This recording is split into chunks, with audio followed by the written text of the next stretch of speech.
We know.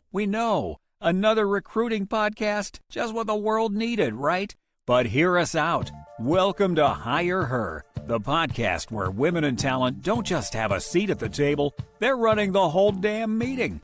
If you've ever been talked over in a strategy session, had your hiring insights ignored until middle management Brad repeated them, or just wondered why the people shaping the workforce don't actually reflect the workforce, this one's for you. We're bringing you bold conversations, real career stories, and the kind of no BS recruiting talk you actually want to hear. So buckle up, because we're about to flip the script on talent leadership, one episode at a time.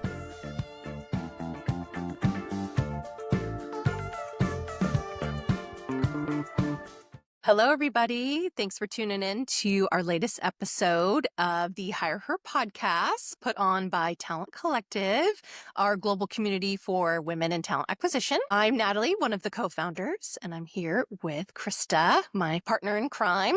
Say hello. Hello, everyone.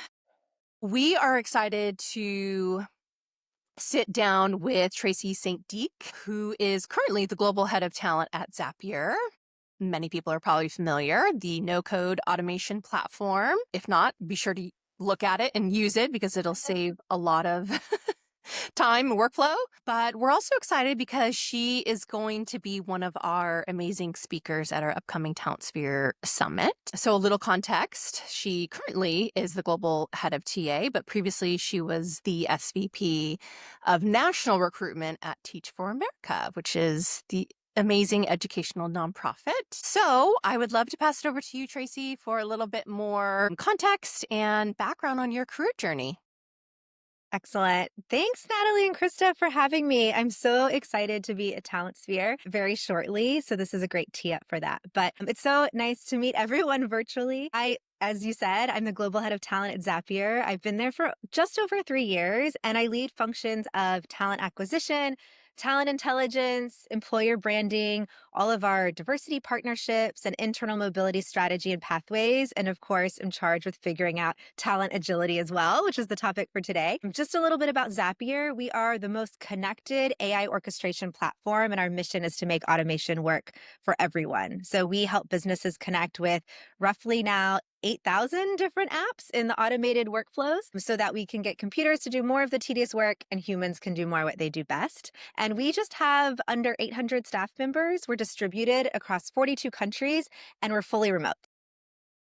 Very nice. Well, thanks for that introduction, Tracy. Natalie is our Zapier expert at Talent Collective. Hey, I love that. I think I need to get in there and play around and see how easy it is. It's so easy to do it now. The product has really improved even from when I joined Zapier. It's easy. It's amazing. Yeah, we can talk more about that later.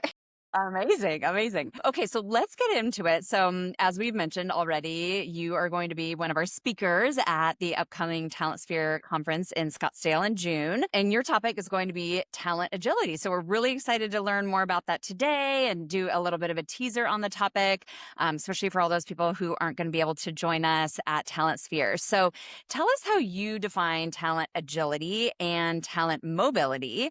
And how are they interconnected in today's workplace? Yes, I'm glad we're just starting with defining these buzzwords so we can all be on the same page. So how I think about talent agility is it's the ability of an organization and its workforce to adapt and respond to any of the changes within the business landscape and its needs and to meet talent demand. So I think about it more as a muscle that needs to be strengthened and flexed in a business.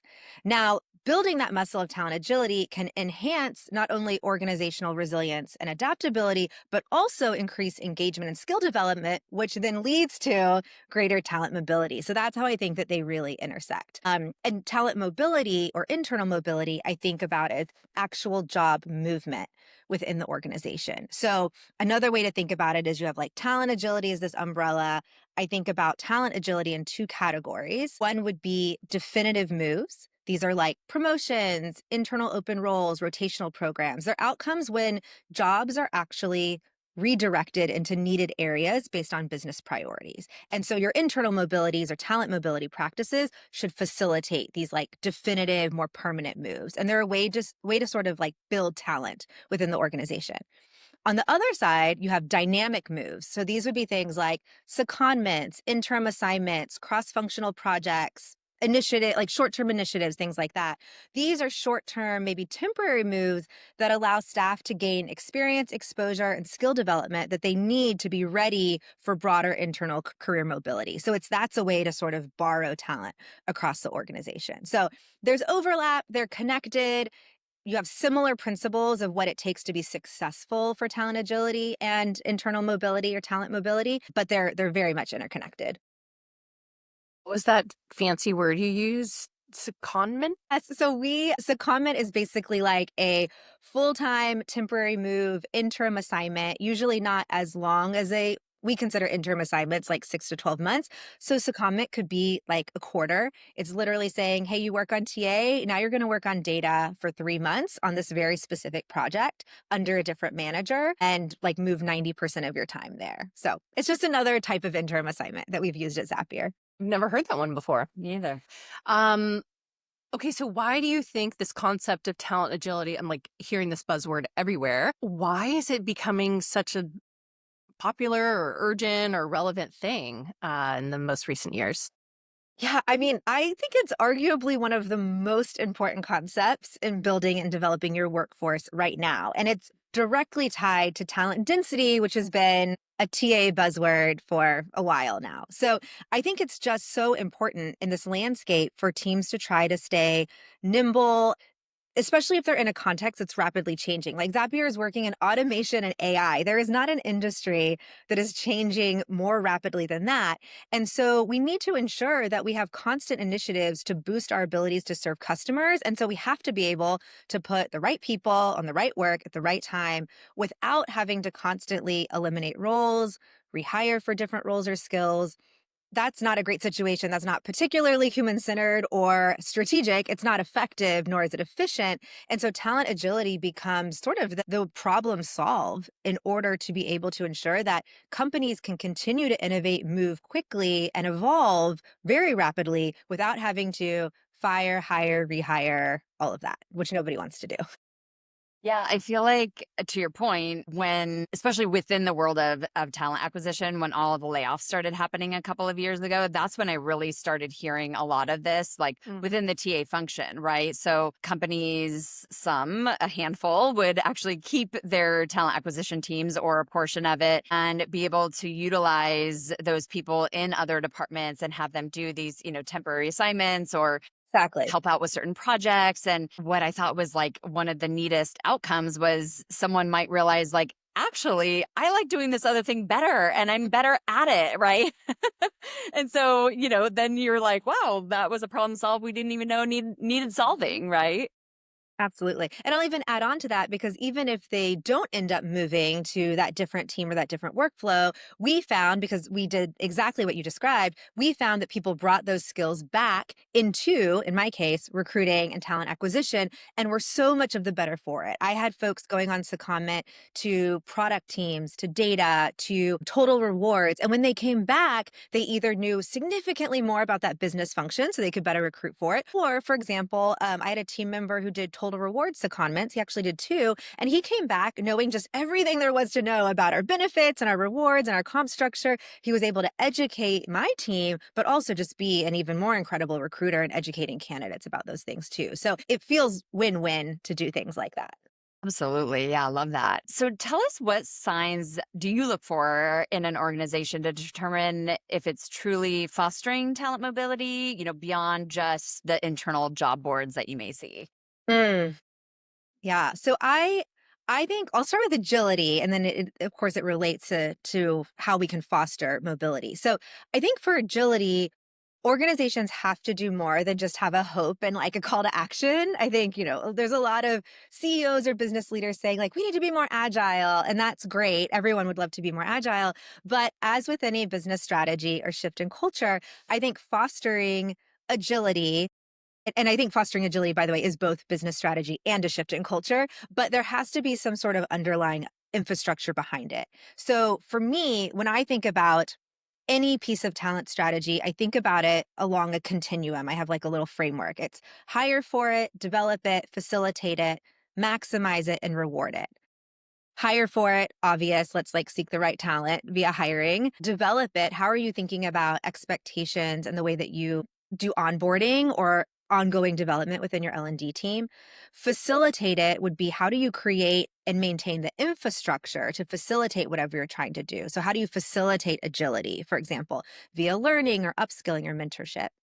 The fourth piece is maximize it. That's like more about accountability for managers or people business partners to actually do the thing, right? If you facilitated it really well, and then reward it because you want to have a constant cycle of rewarding the behavior that you want to see and that you want to grow. So in our case, how would you build a culture around valuing talent agility, reinforced through performance reviews or spot bonuses or whatever you do? So hire, develop, facilitate, maximize, and reward it is kind of what I use in my head, but it's related to how to foster mobility then. So I would look for organizations who have concrete strategies to increase agility, which leads to mobility. Like it's not enough, as you said, to just open all roles internally first and have a great internal job board. If people aren't equipped to also take on different roles to move laterally across departments or functions because they've had the opportunity to build the skills and experiences to do so, then if you haven't been able to do that, then internal mobility will really fall flat. Then you're just really talking about promotions, and that's just one aspect of internal mobility. Or you're just hoping that you open these roles, but who can really move into them if they haven't built the exposure or the experience or the actual skills to do so. So those are the things that I would look for is like, what's the underlying infrastructure and investment to actually make that a reality? This is more a tactical question. I'm going off the cuff here. When you have a job rotation or Secondment. secondment, Secondment. Yes, I know. do you automatically have to have a backfill? Like, let's say you go to sales. Do you have to have a backfill for you or not always? Let's say it's slow in the talent team, like you just do without, or what are the contingency plans around structuring like that? Yeah, that's a great question because one of the things you also want to build in is how not to be territorial with your team. Like, oh, I don't want to lend my team member to this other team that might really need them because I need them and like then I won't get the support I need, right? So you do want to be conscious of those dynamics. So that's where this idea of definitive moves versus dynamic moves come into play. For the most part, I think definitive moves, like the actual promotion, the actual like change of someone's role, those are things that would require backfills, or those are things that you think about. Do I really need to backfill that role? If it made more sense to move that person to a different role, then there's probably an inherent question you have to ask yourself of like, do I need a backfill? Is there a way to automate that or utilize AI to like fill a gap? Can I deprioritize some of that work? Does it really rise to the level of what our truest business needs are? So I always think there's like a reflection piece in there for companies to think about. But then on the dynamic moves, that's where I think we can really unlock a ton of agility because you can move somebody for a sprint of like 4 weeks, or you could move somebody for 6 months, right? And so I think that if you're making those moves, it's sort of dependent on the situation. In our case, we haven't backfilled those. We've just sort of said, in order to put the right people on the most important work, that means inherently other work is less important. So therefore, we should push ourselves to deprioritize that, push it down, maybe to a different quarter, maybe to a different half, or take a C- on it instead of an A+. So you do have to make those trade-offs, but I think getting the clarity of what is the most important work for the organization makes those decisions a lot easier. And if everyone kind of has that mindset of like, yeah, I can put down this project because this one's actually higher value, higher impact, I'm totally fine to do that. And that one can sort of sit for a little bit. I don't need a backfill to necessarily take on that work. Mhm. That's a great question. So you mentioned this maybe a little bit already, or at least one answer that I have to this in my head. You mentioned briefly, but there may be other things or expand on that. But what are some of the common blockers to talent agility and mobility? And then how can the people teams get ahead of those challenges? Yeah, I think that's a great question because I would say one of the biggest, I don't want to say like downfalls, that feels dramatic, but one of the biggest blockers that I see is not actually having the infrastructure behind it. So if you're just again hoping through a call to action to get people to want to be more agile, that can sound very motivating and rallying in theory, but it doesn't really help your talent teams or your people teams or in our case, the Zapians, the staff members themselves know how to do it. So I think a big blocker or a challenge is like, how do you really facilitate and maximize the ability to do internal mobility and talent agility well? So it does come back to not over process, but some sort of process or infrastructure that you can actually say, this is how we do it. This is how we make opportunities accessible, visible to everybody, equitable, access to those. This is how we ensure that those things are seen, valued, taken into account for performance reviews, rewarded in some cases. So I think through, again, each of the pieces of that framework: hire, develop, maximize, reward. You don't have to do them all at once. You have to start somewhere. And so maybe it's easy, if you're doing a ton of hiring, to start hiring for people who have those mindsets of agility and have those capabilities, right?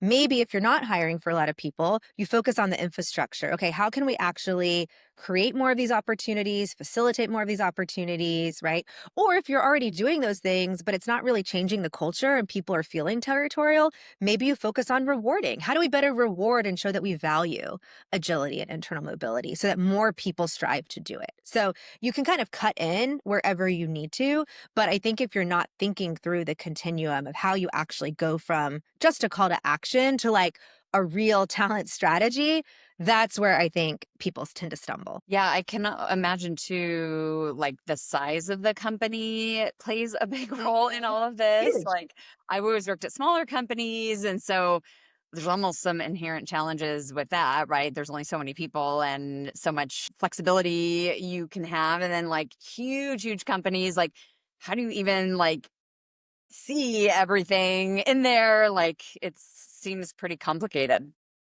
Yeah, I think so. I absolutely agree. And you have to apply this obviously in your context. One of the things that we've tried to do at Zapier is to figure out where are our bigger locuses of control. So for example, for me, at the beginning of the employee experience or journey, I can make more changes more rapidly about how we hire, right? And I can do that for the whole organization more seamlessly than trying to get every single person and every single role across the organization on board with this, right? Similarly, I think from a people team perspective, you just have a lot of flexibility. If you want to think about rewarding different things, how do you start to build a culture around how you do spot bonuses or things like that, right? So you can kind of think through what's going to be your areas of leverage and where do you have more of the control depending on the size of your organization. Another thing that we did at Zapier was we obviously like piloted it first, right? We ship to learn. It's one of our principles at Zapier. And so we piloted this within the people team, which currently is only about 40, 45 people, before we are thinking about how do we roll this out more broadly in the organization or, add in other departments that want to adapt a similar model. Let's shift to our friends in L&D. How do they play a role in this? I mean, some smaller companies, they may not have L&D. And so whomever's owning the programming and upskilling initiatives, how do you put that together and drive agility readiness, mobility readiness, anything learning and development related? Yeah, that's such a great question. So you can take this very macro, like I want to think about L&D initiatives that increase this muscle of internal or of talent agility, right? That would be like very macro. I think that's a little bit more philosophical. I think on a concrete level, you could easily say within a department or within a company, again, depending on size, like consider what are the 1 to 2 skills that if developed really well within your team or your company would enable you to accomplish goals with fewer dependencies on other teams, right? So like, do you need an expert to accomplish what you need to be done? Or can you build those capabilities within the workforce you currently have so that they can be deployed to those different projects when you need them, which is talent agility. And again, that leads to exposure, experience, like skill building for them so that they can be more ready for those opportunities should real definitive career mobility opportunities come up. So I would really like, just here's an example on Zapier's people team. We determined that there's a small set of capabilities that if we cultivate, it would unlock a lot more agility for our team. For us, that was data fluency, product marketing, project management, And now these builder skills for our own product, building agents, building workflows to assist our work on Zapier. That doesn't mean that everyone has to be an expert at all of those things, but we can utilize our L&D trainings and enablement to train up at least a subset of folks on each one of those core skills to increase the likelihood that someone will be able to jump in and support a different initiative or project if those skills are needed, right? So that's one way to sort of start very small, is like, what would be, the one or two skills that would actually allow us to play in a lot of different spaces and to do a lot of different types of work that we don't have to then hire someone to do. Start there and then start working with your L&D team to figure out, okay, how do we build those skills? What training enablement can we do? And that can be internal or external, right? So at Zapier, we encourage people to build skill sets through our learning and development budget. If you have that, you can take classes, we can help people get certifications. Like, it can be as, big in terms of an investment as you want it to be, or it can be very small with like peer-to-peer modeling and peer-to-peer training. So I think this can happen up and down, any size company, but the key there is clarity within your team leaders or organizational leaders, or what is the thing that will unlock more agility and therefore mobility.